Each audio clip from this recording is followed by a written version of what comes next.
क्या आपको भी ऐसे प्रश्न पेपर में परेशान करते हैं? ऐसे प्रश्नों को हम लोग चुटकियों में हल करना सीखने वाले हैं, तो आप लोग बगैर स्किप किए वीडियो को लास्ट तक ज़रूर देखिएगा। पहला प्रश्न है 36 का 40% कितना होगा? दूसरा है कि 36 का 9 कितना प्रतिशत है? उसके बाद 75 को भिन्न में बदलो। नेक्स्ट है 35% बराबर 70 हो तो 100% बराबर कितना है? ऐसे प्रश्न अगर आपको भी परेशान करते हैं, पेपर में आप लोग ऐसे प्रश्नों को नहीं हल कर पाते हैं, तो आज की वीडियो को लास्ट तक ज़रूर देखिएगा। इन प्रश्नों को आप लोग मात्र 5 सेकंड में हल करना सीख लेंगे। तो चलिए बगैर देरी करते हुए स्टार्ट करते हैं और पहले हम लोग जानते हैं कि प्रतिशत होता क्या है। प्रतिशत को ज़ीरो से एकदम समझने का प्रयास करेंगे। तो चलिए स्टार्ट करते हैं और आप लोग वीडियो को अधिक से अधिक शेयर और चैनल पर पहली बार विजिट किए हैं तो सब्सक्राइब ज़रूर कर लीजिएगा। सबसे पहले हम लोग बात करेंगे प्रतिशत होता क्या है। प्रतिशत को आप लोग देख सकते हैं, तो प्रतिशत 2 शब्दों से मिलके बना है। प्रति और शत से मिलके बनता है आपका प्रतिशत। जो प्रति है, प्रति का अर्थ होता है प्रत्येक, शत का मतलब 100। प्रत्येक का जो 100वां भाग होता है, प्रत्येक का 100वां भाग ही प्रतिशत कहलाता है। तो प्रतिशत जो होता है उसको हम लोग डिनोट करते हैं इस सिंबल से। प्रतिशत को इस प्रकार के सिंबल से डिनोट किया जाता है। तो प्रतिशत का मतलब होता है प्रत्येक का 100वां भाग। तो प्रत्येक का 100वां भाग मतलब 1/100। तो प्रतिशत बराबर कितना हो गया? 1/100। ये प्रतिशत है, मतलब 1% बराबर क्या हो जाएगा? 1/100। इसी प्रकार अगर 2% लिखा जाएगा तो कितना आएगा? तो 2% बराबर क्या हो जाएगा? 2/100। अगर इसी प्रकार 3% पूछ ले तो 3% बराबर क्या हो जाएगा? 3/100। तो यहाँ से आप लोग याद रखेंगे कि प्रतिशत को इस प्रकार से हम लोग लिखेंगे। अगर 5% पूछ ले तो 5% दिया है तो इसको क्या लिखेंगे? तो 5/100 लिखा जाएगा। अगर इसी प्रकार दे दे कि 18%, तो इसका मतलब है क्या लिखा है? 18/100। तो इस प्रकार अगर प्रतिशत दिया गया है तो 1% है तो 1/100, 2% है 2/100, 3% है 3/100, 18% दिया गया है तो 18/100। इस प्रकार हम लोग प्रतिशत को डिनोट करते हैं।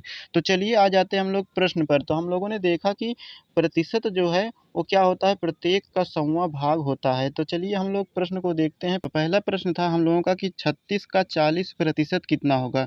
तो ऐसे प्रश्नों को हल करते वक्त क्या करते हैं? यहाँ पर दिया गया है कि 36 का 40% कितना होगा। अभी हम लोगों ने देखा है कि प्रतिशत होता क्या है। तो 36 को पहले 36 लिख लेंगे और का मतलब क्या होता है? का मतलब होता है गुणा। अब प्रतिशत होता है तो अगर 1% दिया है तो 1/100 लिखते हैं। यहाँ पर क्या दिया है? 40%, अर्थात इसको क्या लिखेंगे? 40/100। 40% का क्या लिखेंगे? 40/100। अब इसको हल कर लेंगे। एक जीरो से ये वाला जीरो कैंसिल हो गया, दूसरे जीरो से ये वाला जीरो कैंसिल हो गया। अब इन दोनों का हम लोग मल्टीप्लाई कर लेंगे तो 4 छंग कितना हो गया? 24, हासिल लागे 2, 4 3 12, 12 2 14 हो जाएगा। तो यहाँ पर आ गया आंसर 144। यहाँ पर आपका आंसर आ गया। चलिए एक प्रश्न और ले लेते हैं। इसी पर आधारित हम लोग दूसरे प्रश्न को देखते हैं। इसी पर आधारित दूसरा प्रश्न है हम लोगों का कि 400 का 35% कितना होगा? तो यहाँ पर 400 दिया है तो 400 को 400 लिख लेंगे और का मतलब क्या हो जाता है? गुणा। हम लोगों ने देखा है कि 1% बराबर होता है 1/100। तो 35% बराबर क्या हो जाएगा? 35/100। तो यहाँ पर देख सकते हैं बटे में 2 जीरो है तो ऊपर वाले 2 जीरो से कट गया। 35 चौके कितना हो जाएगा? 35 चौके होता है 140 हो जाएगा और यहाँ पर आंसर आपके सामने आ चुका है। तो 2 प्रश्न हम लोगों ने इस प्रकार का देख लिया है। चलिए एक प्रश्न और ले लेते हैं ताकि आप लोगों का अच्छे से रिवीजन हो जाए। यहाँ पर दिया गया है कि 460 का 70% कितना होगा? 460 का 70% कितना होगा? इसको आप लोगों को हल करना है। तो कितना होगा आप लोग हल करके इसको कमेंट करके बताएँगे कि इसका आंसर क्या आएगा प्रश्न नंबर 3 को। तो आप लोगों के लिए प्रश्न है, आप लोग हल करिएगा और इसका आंसर ज़रूर बताइएगा। चलिए टाइप 2 वाले सवाल पर आ जाते हैं। दूसरा सवाल था कि 36 का 9 कितना प्रतिशत है? तो ऐसे प्रश्नों को हल करने के लिए क्या कहते हैं? यहाँ पर 36 का 9 कितना प्रतिशत है पूछा गया कि 36 का, तो 36 को हम बनाएंगे हर और 9 को लिखेंगे अंश में और यहाँ पर गुणा कर देंगे 100 से, क्योंकि प्रतिशत पूछा गया है। तो 9 चौके 36 हो जाएगा और 4 से भाग कर देंगे 100 में तो आएगा 25। तो यहाँ पर आंसर आ गया कि 25%। इसी पर आधारित दूसरा सवाल है 120 का 60 कितना प्रतिशत है। तो यहाँ पर 120 का पूछा गया है तो 120 को हम लोग हर में लिखेंगे, उसके बाद 60 को अंश में लिखेंगे, गुणा कर देंगे किससे 100 से। अब 60 दूना 120 होता है, 2 से काटेंगे तो 50 आ जाएगा। तो यहाँ पर आंसर आ गया 50%। तो इस प्रकार के जो प्रश्न दिए जाएंगे उनको आप लोग आसानी से हल कर सकेंगे। चलिए हम लोग तीसरे टाइप पर आते हैं, टाइप नंबर 3 पर। तीसरा टाइप का जो सवाल था वो था कि 75% को भिन्न में बदलो। तो जब प्रतिशत को भिन्न में बदलने के लिए बोला जाएगा तो वहाँ पर हम लोग क्या करते हैं कि 100 का भाग करते हैं। तो यहाँ पर जब इसको हम भिन्न में बदलेंगे तो यहाँ क्या लिखेंगे 75/100 करेंगे। तो यहाँ पर 25 से काटेंगे तो 25 तीन 75 होता है और 25 चौके 100। तो यहाँ पर निकल कर आ जाएगा 3/4। तो 75% को भिन्न में बदलेंगे तो 3/4 आंसर आएगा। अगर आपको दे दे कि इसी में चलिए एक सवाल और ले लेते हैं कि दे दे 35% जो है इसको भिन्न में बदलो, 35% को भिन्न में बदलो। तो अगर ऐसा सवाल आ जाता है आपके एग्जाम में तो क्या करेंगे, यहाँ पर हम लोग लिखेंगे 35, उसके बाद इसको भिन्न में बदलना है तो 100 से क्या कर लेंगे भाग कर लेंगे। अब काटो इसको 7 5 से काटेंगे, 5 सते 35, 5 से काटेंगे तो 20 पंजे 100 होता है। तो देखिए यहाँ पर आ गया हम लोगों का आंसर निकल के 7/20।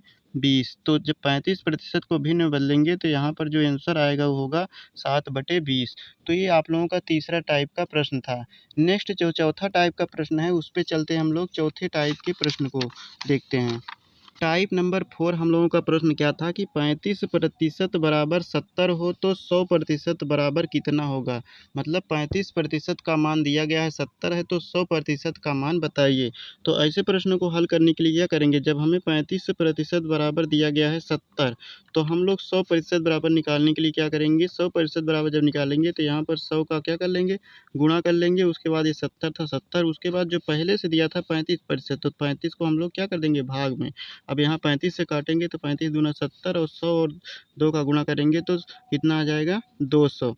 तो 35% बराबर 70 था तो 100% बराबर यहाँ पर क्या आंसर आ गया 100% बराबर आ गया 200। तो इस प्रकार हम लोग जब कोई प्रतिशत कुछ प्रतिशत दिया गया है तो उसका 100% पूछा जाएगा तो ऐसे हम लोग उन प्रश्नों को हल करेंगे। और कोई भी संख्या जो होती है वो अपने आप में क्या होती है 100% होती है। जैसे आपसे प्रश्न पूछ लिया जाए कि एक संख्या क्या है, एक संख्या का एक संख्या का 20% जो है, एक संख्या का 20% जो है 300 है। एक संख्या का 20% 300 है। तो वह संख्या ज्ञात कीजिए। तो वह संख्या ज्ञात कीजिए। ऐसे प्रश्नों को आप लोग हल कैसे करेंगे और इसका आंसर क्या होगा आप कमेंट करके ज़रूर बताइए। तो वह संख्या क्या होगी, तो आप लोगों को हिंट दे देते हैं कि यहाँ पर वह संख्या क्या होगी। तो मान लेंगे कि 100% होगी तो 100% बराबर क्या हो जाएगा 100 गुणे में 300 बटा कर देंगे जो पहले प्रतिशत दिया था 20। बाकी आपको ये आज की वीडियो कैसी लगी कमेंट करके ज़रूर बताएं। अगर वीडियो पसंद आई है तो शेयर ज़रूर करें अपने सभी साथियों तक, और चैनल पर पहली बार विजिट किए हैं तो चैनल को सब्सक्राइब कर लें ताकि आपको ऐसी ही अच्छी वीडियो आप तक पहुँचती रहे। आज के लिए जय हिंद, धन्यवाद।